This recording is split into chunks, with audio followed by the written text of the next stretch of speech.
Selamat bergabung kembali untuk sama-sama belajar materi tentang geologi minyak dan gas bumi. Hari ini saya akan menampilkan mengenai struktur geologi, ya, bahwa kulit bumi ya yang tersusun oleh batu-batuan bermacam batuan, ada batuan beku, batuan sedimen, batuan metamorf, itu memiliki bentuk uh, geometris ya. Kan ada bidang perlapisan, ada kenampan lain yang terpengaruh oleh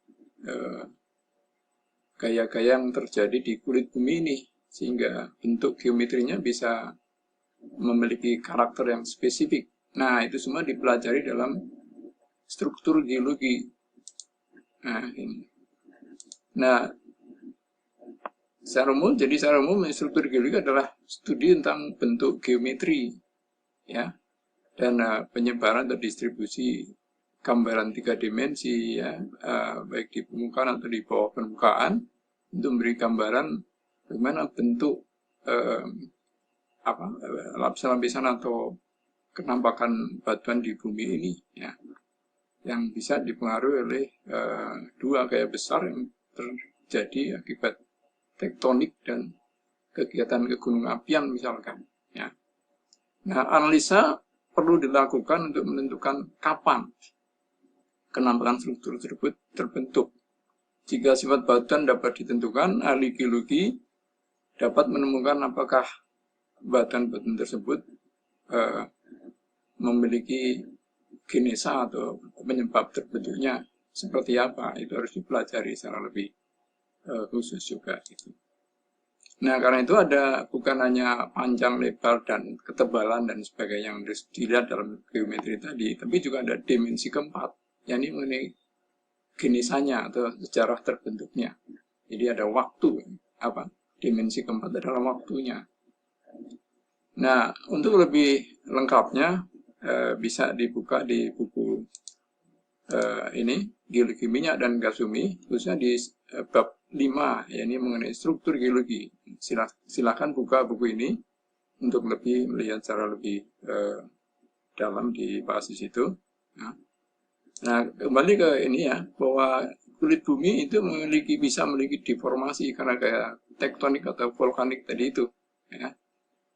Deformasi adalah perubahan bentuk, ya, perubahan bentuk. Ini kita gambarkan dengan sederhana seperti ini, misalkan gambar seperti ini, ya. Nah, kalau ada lapisan batuan yang mengalami gaya-gaya tadi, ada tektonik, vulkanik dan sebagainya, itu memiliki tiga karakter seperti ini. Yang pertama ini, kalau batuan itu cukup lentur, ya, maka yang terjadi adalah lipatan, fold ini, ya. Tapi sebaliknya kalau batuan itu cukup keras, yang terjadi adalah patahan atau fault. Ini ya, fault. Dan kemudian juga ada peristiwa lainnya atau kejadian yang lain yang membentuk seperti ini. Jadi ukuran butir fragmen yang ada di dalam batuan itu mengalami depresi, ya, mengalami kompaksi, ya, sehingga bentuknya lebih pipih, ya. Di sini disebut dengan distorsi, ya, distorsi atau deformasi arum tadi itu, ya. Nah, selanjutnya yang perlu kita lihat adalah masing-masing dari jenis struktur ini kita lihat secara berurutan, gitu ya, secara sistematis, ya, seperti ini misalkan. Yang pertama adalah lipatan atau fold, gitu ya. Fold itu artinya lapisan batuan itu terlipat-lipat, ada lengkung ke atas, ada lengkung ke bawah. Lengkung ke atas disebut dengan antiklin, yang lengkung ke bawah disebut sinklin, ya. Nah, secara geometris gambaran bisa dilihat seperti ini, ya. Nah, struktur lipatan ini itu bisa yang antiklin dan sinklin itu memiliki sumbu, ya. Ini sumbu ini menunjukkan arah mana lipatan itu bentuknya ke arah mana, ya. Kemudian yang juga terjadi adalah sumbu ini bisa mengalami kemiringan sehingga bentuk lipatan jadi miring seperti ini, ya. Nah, terkait dengan bentuk struktur lipatan ini, kalau ada reservoir yang berada di bawah struktur seperti ini, itu akan memiliki batas oil minyak seperti ini misalkan, ya. Ada kontak antara di bawah ada minyak, di atas ada gas dan sebagainya. atau air, minyak, dan gas itu ada oil water contact bentuk seperti ini. Tapi kalau dia miring, bentuknya seperti ini, ya. Ini harus dipahami untuk bisa mengetahui struktur itu seperti apa yang lipatannya. Berikutnya itu adalah bahwa lipatan itu bentuknya bermacam-macam, ya. Ada lipatan terpotong dan sebagainya. Tapi secara menyeluruh ini gambaran ini memberi ilustrasi, ya, bagaimana lipatan itu awalnya seperti lapisan biasa begini horizontal, tapi kemudian terlipat, ya, terlipat oleh gaya dari samping, dari kanan, depan, atas, bawah, dan sebagainya. Tapi kemudian dorongan tekanan itu bisa bukan hanya membentuk lipatan yang biasa, tapi juga lapisan yang miring begini, ya, bentuk lipatannya miring, ya, karena ada gaya yang lebih besar dari samping, ya, dari samping kiri lebih besar di kanan, sehingga dia mendorong terlipat, tapi juga miring, gitu, ya. Kemudian yang juga perlu dipahami adalah lipatan yang terdesak atau force fold, ya. Jadi lipatan yang terdesak, gitu, ya. Nah, jadi ini gambar ini memberi ilustrasi, ya, fault bend folds, ya, fault bend folds. Fault bend folds, jadi lipatan yang juga terpatahkan.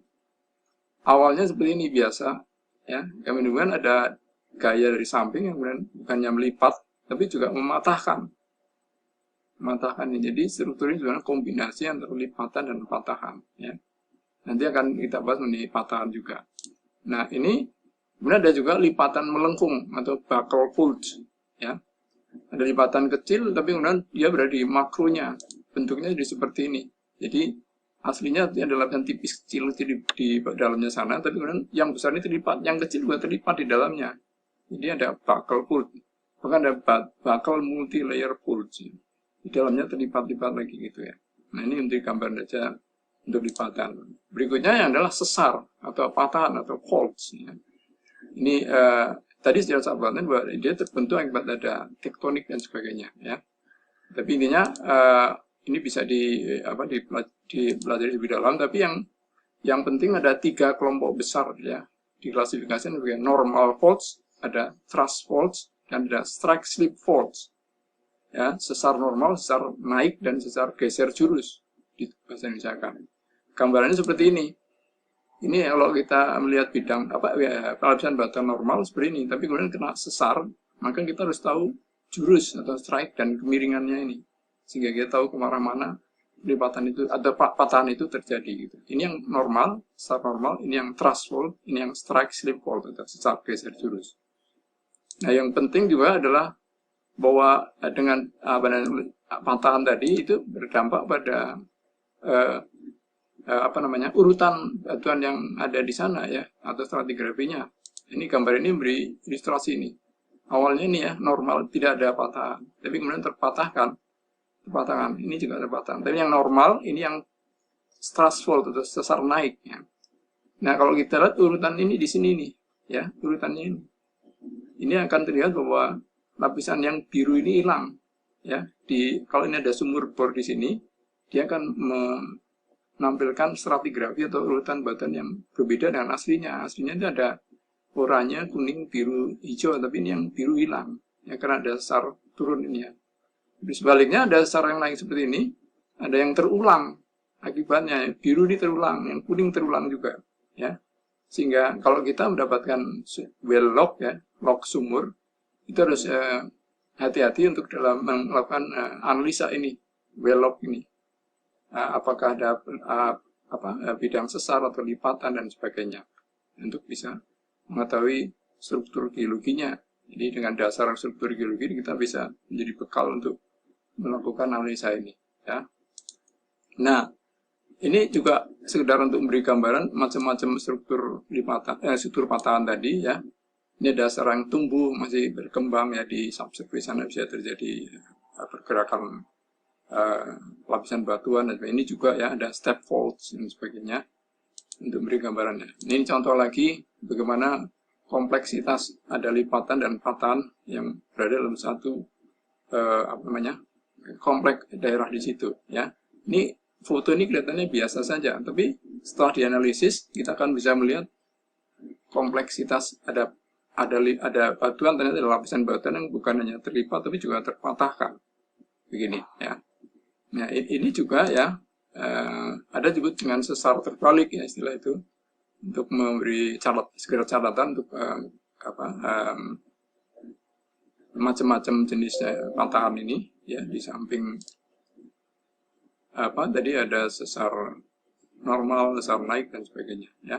Ini juga contoh bagaimana sesar atau bidang sesar itu terbentuk, yang kemudian membentuk kompleksitas. Ini ada kombinasi antara sesar dan lipatan ya, dengan reverse fault dan sebagainya ya. Dan yang juga penting untuk dipelajari adalah mengenai kompleksitas seperti ini ya. Ini contohnya lagi. Ini di di daerah delta di Sungai Mahakam ya, di sebelah Kalimantan Timur. Kita lihat di sini ada kompleksitas struktur geologinya, bukan yang lipatan tapi juga patahan ada di sana ya. Demikian juga dengan ini ya. Ini sebenarnya fault band fault ya. Ini kalau kita foto ini sepertinya tidak tampak jelas gitu. Tapi kalau kita lakukan analisis ya, kita dapatkan seperti ini. Ternyata ini adalah batuan yang ada bukan hanya bidang sesar tapi juga tidak terlipat di sini. Fault band fault ya. Jadi lipatan yang terpatahkan gitu. Jadi kemudian yang berikutnya yang juga perlu dipahami ini seperti ini. Misalnya ada lipatan yang terpatahkan juga seperti ini, tapi bentuknya agak berbeda lagi ya. Ini foto ini awalnya kita tidak tampak jelas, tapi kemudian kalau dilakukan analisis kita bisa mendapatkan seperti ini misalkan ya. Nah ini untuk gambaran saja. Kemudian juga ini ya, ini gambaran juga bagaimana tadi ya. Kemudian ini ya, dalam ini adalah gambaran dari data seismik, kita bisa lakukan interpretasi. Ternyata kompleksitas strukturnya seperti ini ya. Nah, kemudian yang terakhir itu mengenai sesar geser jurus ya. Ada jurus yang saling bergeser posisinya gitu ya. Nah, ini diberi gambaran seperti ini ya. Ini foto udara yang memperlihatkan kenampangan geologi di suatu daerah ya. Tapi kemudian kalau kita lakukan interpretasi dengan melihat pergerakan kulit bumi lempengnya ini, maka kita dapatkan seperti ini. Ternyata ini adalah sesar geser jurus ya. Ini blok ini turun di kanan, tapi ini dari gambar peta ya, dari kenampangan foto udara. Nah itu, ini ada sesar geser jurus atau strike slip fault dari jenis sesar yang bisa kita perhatikan di klasifikasi tadi, ada strike slip fault tadi itu.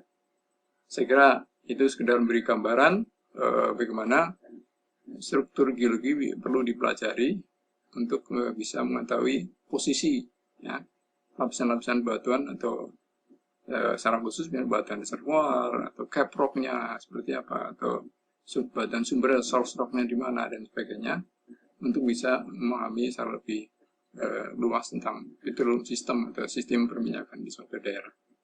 Semoga cukup memberi gambaran. Selamat mendalami struktur geologi.